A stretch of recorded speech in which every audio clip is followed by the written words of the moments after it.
All right, let's do a quick breakdown of a closed system. So the first thing I do is I'll take both my arms and stretch them out and get that length of rope, and then I'll take about another arm's length worth of rope and hold your place.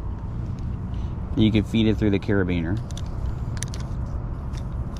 And the first knot that you're going to need to tie is a termination knot. You could use a fisherman's knot, or you could use a bowline. You could use a figure 8 with a tie off. Personally, I like to use the anchor hitch. So that's the knot I'm going to tie here.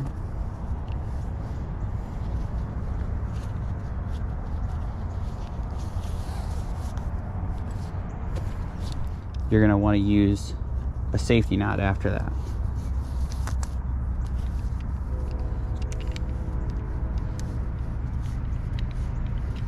All right, so we got a figure 8 there. Okay, so termination knot and safety knot. Then you're going to need to know a climbing hitch. One of the climbing hitches that I usually teach is a Blake's hitch, but you could also use like a taunt line.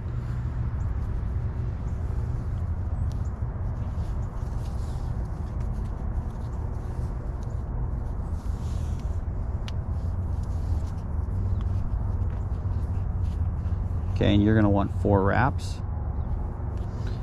And also adjust your bridge length. So this right here is going to be the length of how high it is. So you can adjust that out and make it more or less. And with the climbing hitch, depending on which one that you use, you want to tie, dress, and set it correctly. If it's too loose, it's probably not going to grab the rope. With this Blake's, I'll show you how to do that.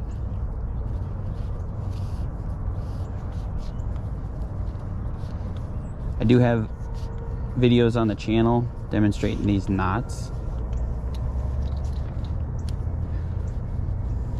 So one of the ways that you can get all the slack out of a Blake's is you kind of push your wraps around, feed them upward, okay?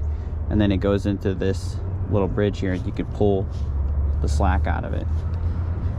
So if it's not grabbing on the rope, try adjusting it, try making it a little bit tighter. Now if the Blake's is too tight, one thing you can do is you can peel back the bridge like this and kind of just break it. It's like that. Okay, once you have your knot tied, dressed, and set, you want to weight it.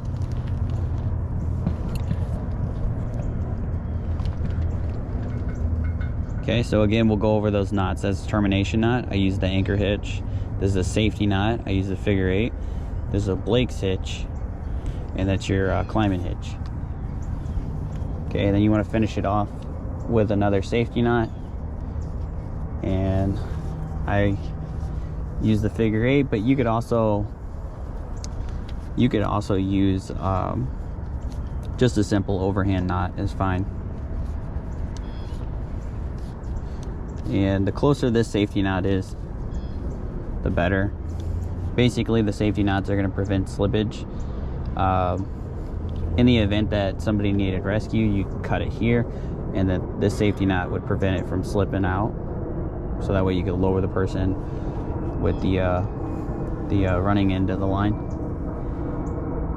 And that right there is a closed system.